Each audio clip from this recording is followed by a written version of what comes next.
श्री राघवेंद्राय नमः। 32 वर्षों का इतिहास रहा है बिहार की राजनीति का। 15 वर्ष लालू यादव और 17 वर्ष नीतीश कुमार। 15 और 17, 32 साल। 32 साल पहले लालू नीतीश एक थे, 32 साल भी एक है। लालू जी के राज में अपहरण का उद्योग चला, साँझ होते ही डकैती छिनतई होने लगी, नक्सली हमले हुए, गांव में 25-50 लोग, 10 लोग अक्सर मारे जाते थे। ग्रुप में नरसंहार होता था। नीतीश जी अलग हुए और समता पार्टी का उन्होंने निर्माण किया। भारतीय जनता पार्टी खड़ी हो गई और भाजपा ने समता पार्टी को साथ दे करके नीतीश कुमार को मुख्यमंत्री बनाया। उसमें ये चीज़ का ख्याल रखा नहीं गया कि किसके विधायक कितने होंगे। उद्देश्य सिर्फ एक ही था, जंगल राज से मुक्ति। इस जंगल राज की परिभाषा श्रीमान नीतीश कुमार ने ही दी थी।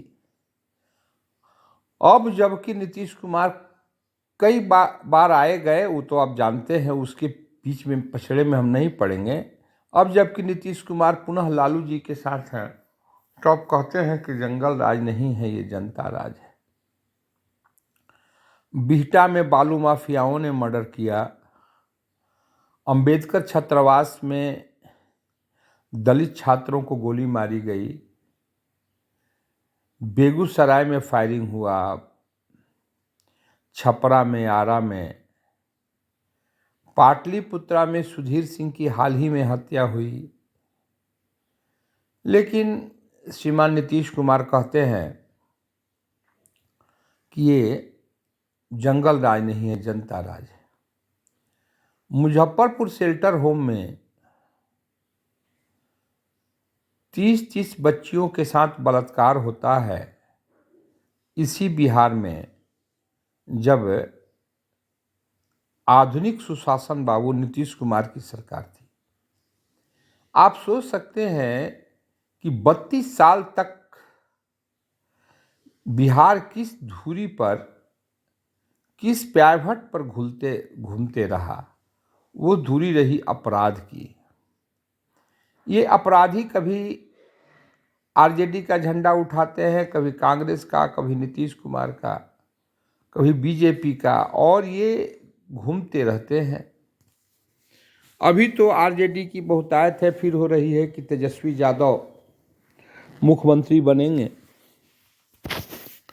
ये सौभाग्य है या दुर्भाग्य है, ये आपको फैसला करना है। हम कौन होते हैं कहने वाले। प्रशांत किशोर कहते हैं कि 9वीं पास का लड़का मुख्यमंत्री, उप मुख्यमंत्री बना है, लेकिन एक जनता में क्या हिम्मत है कि 9वीं पास का लड़का एक चपरासी भी बन जाए। देश, बिहार किधर जा रहा है?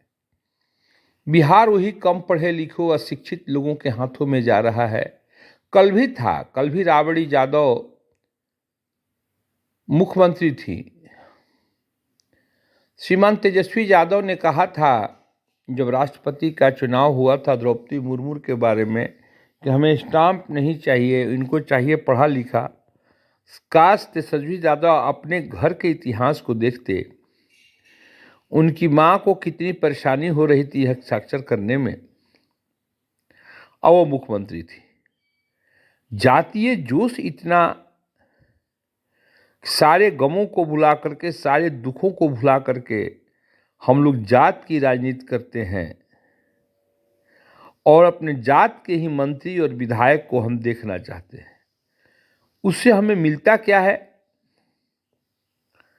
32 साल का बच्चा आज जवान हो गया होगा, शादी ब्याह हो गया होगा, क्या बिहार में देखेगा? कल भी लालू नीतीश एक थे, 32 साल के पहले लालू नीतीश एक थे, आज भी एक है। बीच में अपहरण का एक उद्योग ही चल पड़ा था, लेकिन बलात्कार और हत्याएं लालू जी के भी शासन में रुकी नहीं। भ्रष्टाचार का तो आलम यह है कि एसपी पूर्णिया के दयाशंकर जी अकूत संपत्ति कमाए हैं, वो भी श्रीमान नीतीश कुमार के राज में। अब किसको कहा जाए, जब सुपरिटेंडेंट ऑफ पुलिस ही घूस लेगा, अकूत संपत्ति कमाएगा, जनता क्या करेगी?